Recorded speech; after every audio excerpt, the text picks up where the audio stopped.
And you're currently an attorney in private practice? Yes, I own my own law firm. In addition, I am one of the Town of Union judges. Oh, So right. I'm in my 5th year. Yeah, not that it makes any difference, I'm not even sure I'll make this distinction, but are you an elected judge or an appointed judge? I'm an elected judge at this point. Oh, great, okay. When were you elected? In 2017. I was appointed for 2016, and then I ran unopposed for a 4-year term, which I'm currently serving. Oh, great. All right. Let's focus first on your private practice here. Are you a solo practitioner, or do you have any associate attorneys working with you? I'm a solo practitioner, and I split my time almost evenly between criminal defense and family matters. So I practice a lot in family court, both in Broome County and the surrounding counties. Okay. Let's start with bio stuff. Did you grow up in this area? So my father was in the military. He was in the Army. So we were all over the world. I grew up in places like Islamabad, Pakistan, and Bangladesh. When he retired, we moved to Bainbridge, New York. And so I went to high school in Bainbridge, and so I'm a Shenango County girl, and then spent some time in Cortland County, where I went to college and law school, and then came down here in 2011. Great. Obviously married if you have a mother-in-law. Do you have kids? I do. I have 4 kids, 15, 11, 10, and 5. That's great. Yeah. So you know the challenges of having a family. Yes, I know. I know the challenges of having a family, and in fact, we're a blended family, which I take great pride in, because I think that lends a certain sensitivity, especially to family court, to the issues that you see with respect to families. And we both have great relationships with our exes, and so I know that it can work. I know it can. That's great. So how long exactly have you been practicing law, and how much of your practice, I know you say now it's about 50% family. Have you always been active in the family court side of things? Not necessarily directly connected to the family court system. I was admitted to the bar in 2008. And then from that time on, I worked in 2 different district attorney's offices. And while I was at the Cortland County DA's office and the Broome County DA's office, I specialized in crimes against children.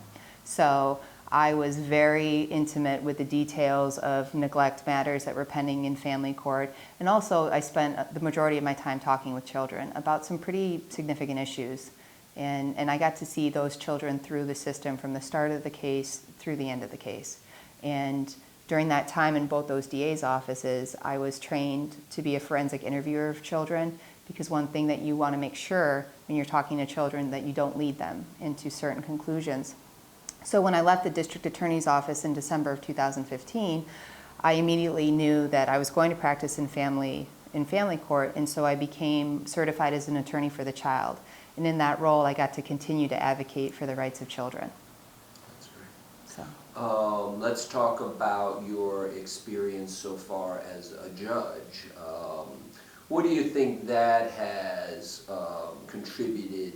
How has that contributed to your knowledge base, your experience? How will that help you to be a family court judge? Well, I think it's incredibly significant, because coming out of the district attorney's office in the role of a prosecutor fighting for the people of the state of New York, the role shifts to one where you're more of a mediator. And I always say it's more important as a judge to listen than to talk, and to really see the entire scope of the issue before you. And so in that role, to be able to listen to people, and especially in some of the cases that I've heard in the Town of Union, we do landlord-tenant, so people have a lot of emotion.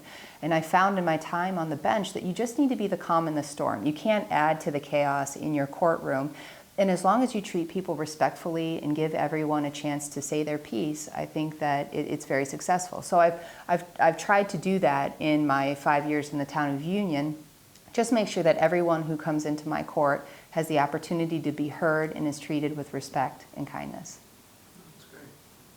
I'll go ahead and ask, even though in a sense you just answered it, what would you say your temperament is like? And how do you think that would contribute to your abilities to be a fair and impartial judge? Well, and again, we're tasked, as a seated judge, I'm tasked with being fair and impartial. But I think that there's a difference between, there's things that you can add to that that make it better. And one of those things is compassion and being able to understand where people are coming from. And if you can be even keel and fair in administering justice, regardless of where you're at, I think that's very important. And again, that's what I've tried to do. So a judicial temperament is one that does not, it's not mercurial, it's not up and down, it's just sort of, straight across the book. But again, making sure that people have the right to be heard, that they feel that they have a seat at the table, essentially, so that they get something out of it. You're running as a Republican, and I assume you ran as a Republican for Town of Union? I did, yes. Yep. So you'll be in a primary, evidently, if you get out there. And when do petitions start? The end of this month, is it? The petition pickup is actually next week, so it starts relatively soon, which is a change from the last time I ran, where I got to carry petitions when it was sunny outside. So this is going to be a bit of a change, but looking forward to it. Are you planning any sort of official sort of announcement sort of thing? I know, for example, Holly Levine is holding an event tomorrow to sort of officially kick off her candidacy.